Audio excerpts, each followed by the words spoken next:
Selamat siang, nama saya Sander Stanley dari Prodi Akuntansi. Saya akan menjelaskan tentang kebijakan ekspor dan impor. Perdagangan internal nasional adalah suatu proses tukar atau jual beli barang jasa yang terjadi antara dua negara atau lebih. Waho, Wahono Diphayana mengatakan bahwa perdagangan internasional adalah transaksi bisnis yang melibatkan lebih dari satu negara, yang melibatkan dapat berupa antara perorangan atau individu dengan individu, antara individu dengan pemerintah, atau suatu negara. Dampaknya, di banyak negara perdagangan internasional menjadi salah satu faktor utama untuk meningkatkan GDP meskipun perdagangan internasional telah terjadi selama ribuan tahun. Dampaknya terjadi kepentingan ekonomi, ekonomi, sosial, dan politik baru dirasakan beberapa abad belakangan. Perdagangan internasional turut mendorong industri, kemajuan transportasi, globalisasi, dan kehadiran perusahaan multinasional. Bentuk perdagangan internasional, satu, ekspor. Adalah kegiatan menjual barang ke luar negeri. Contohnya ketika Indonesia melakukan ekspor ekspor ke pakaian ke Amerika Serikat, itu artinya Indonesia menjadi negara yang melakukan penjualan ekspor dalam pakaian. Yang kedua, impor, kegiatan membeli barang dari luar negeri. Artinya jika Amerika Serikat memberikan pakaian dari Indonesia, dapat dikatakan Amerika Serikat melakukan impor pakaian. Yang ketiga, barter, merupakan transaksi dengan saling menukar barang satu sama lainnya. Barter dilakukan terlebih dahulu, menentukan nilai suatu barang untuk kemudian dibayarkan kembali, dan dengan barang yang memiliki nilai yang sesuai dan disepakati. Yang keempat, konsinyasi. Dalam lingkup internasional, barang-barang yang dijual untuk dititipkan di pasar internasional untuk menunggu adanya pembeli. Penjualnya dapat dilakukan melalui pasar bebas atau bursa dagang dengan cara dilelang. Yang kelima,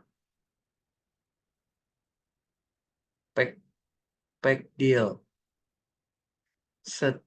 Sistem yang dilakukan dengan cara membuat perjanjian dagang atau trade agreement dengan suatu negara.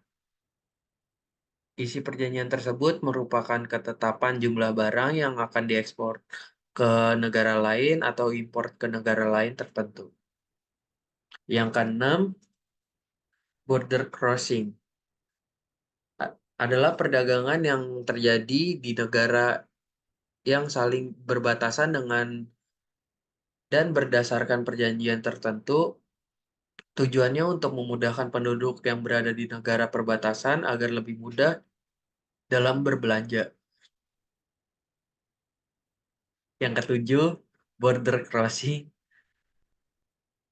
Sea border crossing, perdagangan antara negara melewati atas laut dilakukan oleh negara yang memiliki batas negara berupa laut, dilakukan berdasarkan persetujuan dan ketentuan yang berlaku.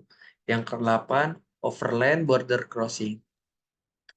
Berdasarkan perdagangan antara negara yang melewati lintas batas darat dilakukan dengan negara yang memiliki batas negara berupa daratan dan dilakukan berdasarkan persetujuan dan yang bersangkutan. Jenis kerjasama perdagangan internasional, satu, perdagangan bilateral, yaitu kerjasama pedagang yang dilakukan oleh dua negara yang berbeda untuk mencapai ekonomi yang dicapai dan atau yang diinginkan masing-masing negara.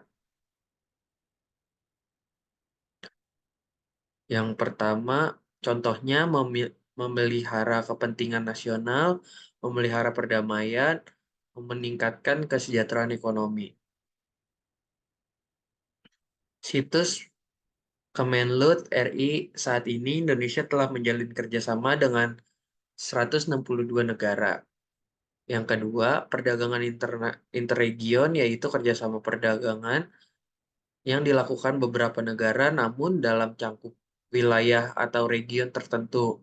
Negara di luar kawasan tidak mengikuti kerjasama perdagangan internasional tersebut. Faktor pendorong kerjasamanya biasanya berdasarkan kedekatan wilayah dan kesamaan kepentingan.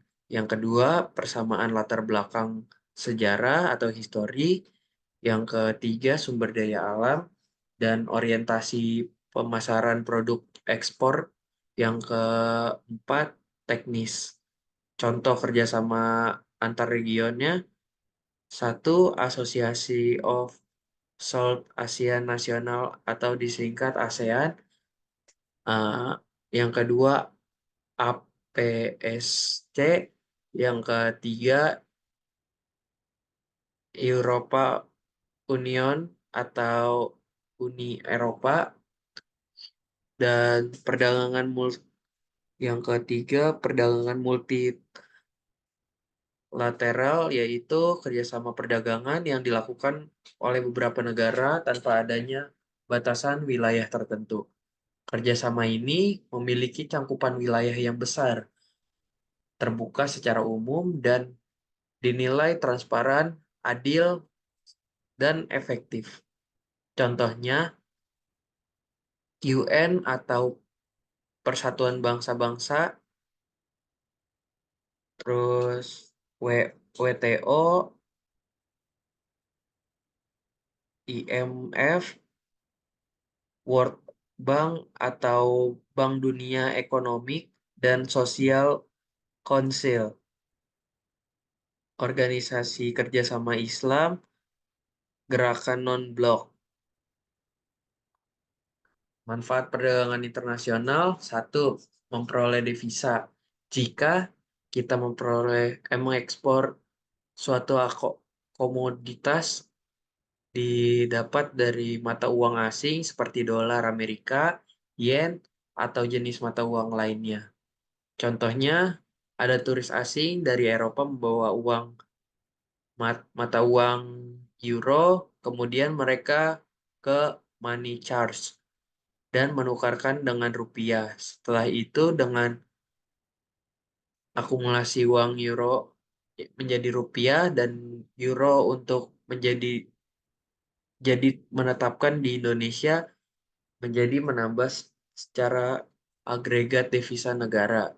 Yang kedua, memperluas kesempatan kerja. Perdagangan internasional, terutama kegiatan ekspor, memberikan kesempatan untuk memperluas kesempatan kerja untuk menghasilkan barang ekspor dibutuhkan tenaga kerja. Yang ketiga, menstabilkan harga-harga. Jika suatu jenis barang dalam negeri mahal atau jumlah jumlahnya kurang dari tidak yang dipenuhi permintaan pasar, barang tersebut harus diimpor. Dengan adanya impor, harga barang jenis tersebutkan stabil dan permintaan pun jadi terpenuhi. Yang keempat, meningkatkan kualitas konsumen. Yang kelima, mempercepat ahli teknologi untuk menggunakan barang-barang yang diimpor dari luar negeri, dibutuhkan pengetahuan atau keterampilan tertentu. Faktor pendorong perdagangan internasional, satu, perbedaan sumber daya alam, yang kedua, selera, yang ketiga, penghematan biaya produksi, yang kelima, perbedaan teknologi, dan faktor penghambat perdagangan internasional. Yang pertama, tidak amannya suatu negara. Yang kedua, kebijakan ekonomi internasional oleh pemerintah. Alat pembayaran internasional, yang pertama ada letter of credit, yang kedua ada advance payment, yang ketiga ada open account, yang keempat ada commercial bills of exchange, yang kelima ada collection, yang keenam ada konsinyasi. Neraca perdagangan. Neraca perdagangan adalah selisih antara nilai ekspor dan nilai impor suatu negara dalam suatu periode tertentu ketika nilai ekspor lebih besar dari impor disebut surplus perdagangan. Ketika nilai impor lebih besar dari nilai ekspor, maka disebut defisit perdagangan. Berikut beberapa komponennya.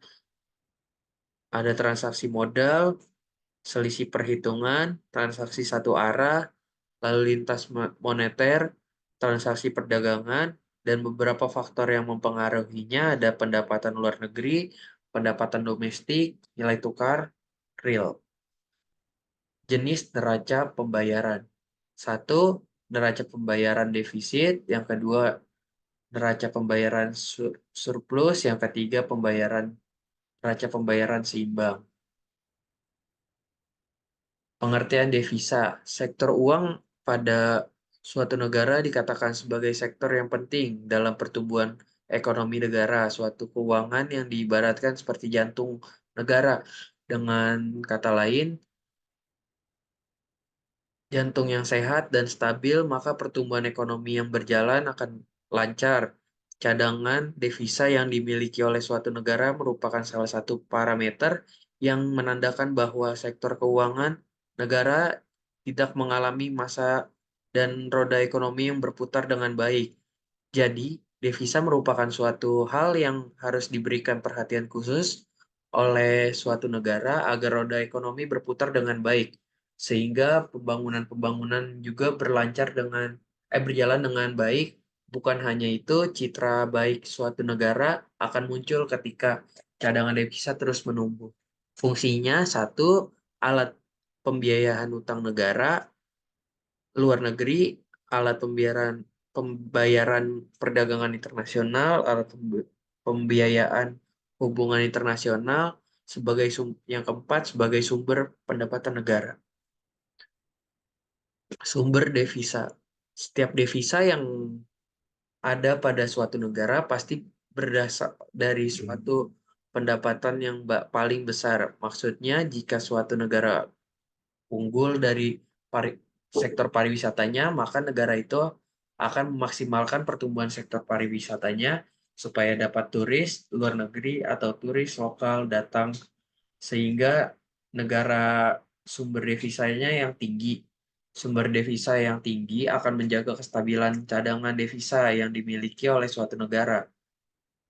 Sumber devisanya ada satu, kegiatan ekspor, bantuan luar negeri, yang ketiga pendanaan swasta, yang keempat hutang luar negeri, yang kelima pariwisata bea masuk, dan macam-macam devisanya ada devisa umum, devisa kredit, devisa negara, devisa perlengkapan, devisa ekspor.